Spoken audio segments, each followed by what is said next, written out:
Assalamualaikum warahmatullahi wabarakatuh. Alhamdulillah wassalatu wassalamu ala Rasulillah wa ala alihi wa ashabihi wa mawalah. Asyhadu an la ilaha illallah wa asyhadu anna Muhammadar Rasulullah. Puji syukur pada Allah, selawat dan salam kepada Rasulullah. Pendengar suluh Ramadan yang dirahmati Allah. Hari ini giliran saya untuk menemani kita di Haba Suluh atau Suluh Ramadan, yang insya Allah mungkin sudah terlalu banyak teman-teman kita, ada ustadz-ustadz kita yang berbicara persoalan Ramadan. Namun di hari ini saya hanya ingin mengambil satu ayat yang sebelumnya sudah dikutip oleh penceramah-penceramah sebelumnya. Saya mulai dari Al-Baqarah 187. 183, 184 itu udah biasa diinikan teman-teman yang lain. Jadi saya yang 187-nya. Kenapa ini penting? Kita simak bagaimana Allah berfirman dalam surah Al-Baqarah 187 yang bunyinya Bismillahirrahmanirrahim. Uhilla lakum lailatas shiyami rafathu ila nisaikum. Hunna libasul lakum wa antum libasul lahum. Ini ayat ini sebetulnya panjang, masih ada ke depannya lagi. Namun kita ingin melihat seperti apa Allah berfirman tentang ayat ini. Yang artinya wahilla lakum lailatas shiyam. Dihalalkan bagimu untuk rafasu, untuk bercampur, untuk berhubungan suami istri lailatas shiyam di malam hari bulan Ramadan. Kemudian Allah lanjutkan hunna libasul lakum. Istri-istrimu adalah pakaian bagimu, dan kamu juga pakaian bagi istrimu. Artinya antara suami istri itu saling membutuhkan, saling melengkapi, dan saling mengisi begitu. Kenapa ayat ini turun? Ini saya pikir penting untuk kita mengetahui asbabun nuzul ayatnya.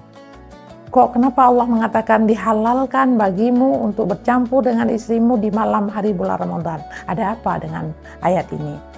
Ternyata Allah berfirman ayat ini karena ada kasus. Sebelumnya pada masa awal-awal Islam itu ada sahabat yang menyangka hubungan suami istri itu tidak boleh siang malam, nggak boleh. Pokoknya selama bulan Ramadan, ya Ramadannya 30 hari atau 29 hari, selama itu pula nggak boleh berhubungan suami istri. Ini sesuatu yang memang saya pikir wajar disangka oleh sahabat-sahabat pada masa awal itu. Namun kasihan juga dengan masyarakat kita di Aceh selama ini. Makin karab Ramadan, makin sibuk menikah. Sampai kemarin nggak tahu pergi kemana kita. Anak rektor lah, anak ini. Banyak sekali undangan-undangan yang menjelang Ramadan nih sibuk menikah. Tapi saya pikir nggak ada masalah sejauh mereka memang paham batas-batas mana yang tidak boleh mereka dekati dan kapan boleh mereka lakukan itu. Jadi kita kembali ke ayat ini tadi, wahilla lakum tadi, karena pada suatu saat, pada suatu waktu itu ada sahabat Nabi yang dia menyangka bahwa siang malam nggak boleh hubungan suami istri, sehingga dia sudah terlanjur berhubungan di siang hari bulan Ramadan. Lantas dia langsung datang pada Nabi dengan napas yang ngos-ngosan. Ya Rasulullah, celaka aku. Dia mengatakan bahwa dia celaka. Jadi Rasulullah menenangkan dia. Wahai sahabat, ada apa? Coba tenang dulu. Ada apa? Kenapa kamu mengatakan kamu celaka? Lalu sahabat itu mengatakan dengan malu-malu dan juga merasa bersalah, ya Rasulullah, bagaimana ini celaka aku? Aku sudah terlanjur berhubungan dengan istriku di siang hari bulan Ramadan. Lalu Rasul mengatakan, oh ya, kalau kamu sudah terlanjur berhubungan dengan istrimu di siang hari bulan Ramadan, berarti kamu harus membayar kafarat. Kafaratnya itu ada 3 pilihan. Yang pertama, Nabi katakan, kamu harus memerdekakan budak. Jadi sahabat itu langsung mengatakan begini, ya Rasulullah, engkau kan tahu, aku ini mantan budak orang yang baru saja dimerdekakan. Jadi bagaimana mungkin aku punya budak? Karena aku sendiri adalah budak yang baru dimerdekakan oleh majikanku. Lalu Nabi mengatakan lagi, kalau kamu tidak mampu memilih yang pertama, kamu tidak punya pilihan yang pertama, berarti kamu boleh yang kedua, pilih yang kedua. Apa itu ya Rasulullah? Yang kedua itu, yaitu dengan berpuasa 2 bulan berturut-turut. Syahraini mutatabi'aini dalam Al-Quran. Yaitu dendanya kalau orang sudah berhubungan dengan dengan istrinya di siang hari bulan Ramadan, dendanya itu syahraini mutatabi'aini. Harus dia berpuasa 2 bulan berturut-turut. Mendengar denda yang kedua ini, kafar yang kedua ini semakin sengkak ini, semakin berat ini dirasakan oleh sahabat ini. Sampai dia bilang, ya Rasulullah, 2 bulan berturut-turut? Ya Rasulullah, bagaimana mungkin saya bisa tahan 2 bulan berturut-turut? Ini baru 6 hari aja udah kecolongan. Jadi artinya dia udah nggak sanggup mikir nih kalau 2 bulan berturut-turut ini. Ini baru 2 hari aja baru 6 hari aja udah kecolongan. Mungkin dia puasa ke-6 dia udah nggak tahan lagi. Kemudian Rasul bilang begini, kalau kamu juga tidak mampu berpuasa 2 bulan berturut-turut, berarti kamu harus bayar yang ketiga. Harus kamu pilih yang ketiga. Apa itu ya Rasulullah? Yang ketiga yaitu dengan memberi makan fakir miskin 60 orang. 60 orang. Ini sengkak lagi ini sahabat ini. 60 orang. Ya 60 orang. Ya Rasulullah, bagaimana mungkin aku memberi makan fakir miskin 60 orang? Sementara keluarga aku aja cukup miskin dia bilang seperti itu. Jangankan untuk memberi makan fakir miskin 60 orang, memberi makan keluarga aku saja aku tidak punya kemampuan. Jadi sahabat mengatakan seperti itu. Lalu apakah Rasul marah dengan apapun tawaran denda yang ditawarkan oleh Rasul kepada sahabat ini, satupun dia tidak bisa memenuhi? Ternyata Rasul nggak marah. Ini adalah pendidikan yang luar biasa yang Rasul berikan kepada sahabat ini dan juga kepada kita semua. Artinya memang hukuman itu dibuat seberat mungkin supaya orang bisa menjaga, supaya orang bisa tidak melanggar hukuman itu. Kalau tidak dilanggar ya alhamdulillah nggak ada kena hukuman. Jadi dibuat seberat mungkin supaya tidak ada orang yang melanggarnya. Jadi ketika dia bilang bahwa dia tidak mampu memberi makan fakir miskin karena keluarganya sendiri juga miskin. Lalu Rasul memberikan kepada dia itu makanan atau ya kurma lah mungkin pada saat itu, supaya dia berikan kepada fakir miskin yang ada di sekitarnya dan juga kepada keluarganya. Lalu apa kata sahabat ini? Ya Rasulullah, di kampungku aku orang yang paling miskin. Jadi ketika Nabi memberikan makanan ke dia, misalnya sejumlah kurma atau ya gandum atau apa, jadi Nabi minta dia supaya memberikan juga kepada sejumlah fakir miskin yang ada di sekitarnya. Dia mengatakan, ya Rasulullah, bagaimana? Di kampungku aku adalah orang yang paling miskin. Ternyata di komplek dia yang paling miskin, nggak ada orang. Ya kalau begitu, ya pulanglah kamu, bawalah makanan ini kepada keluargamu dan beri makanlah keluargamu. Tapi berjanjilah bahwa tidak akan kamu ulangi lagi. Kemudian Nabi bertanya, sanggupkah kamu bisa berjanji tidak akan mengulangi lagi? Kemudian dia berpikir, ketika dia berpikir, lalu dia pikir itu sampai siang malam nggak boleh, ya. Makanya dia nggak tahan memikirkan nih 30 hari 30 malam nggak boleh berhubungan, nggak tahan, sehingga dia terlanjur. Tapi ketika dia mengatakan bahwa dia sangka malam juga nggak boleh, makanya Allah turunkan ayat ini.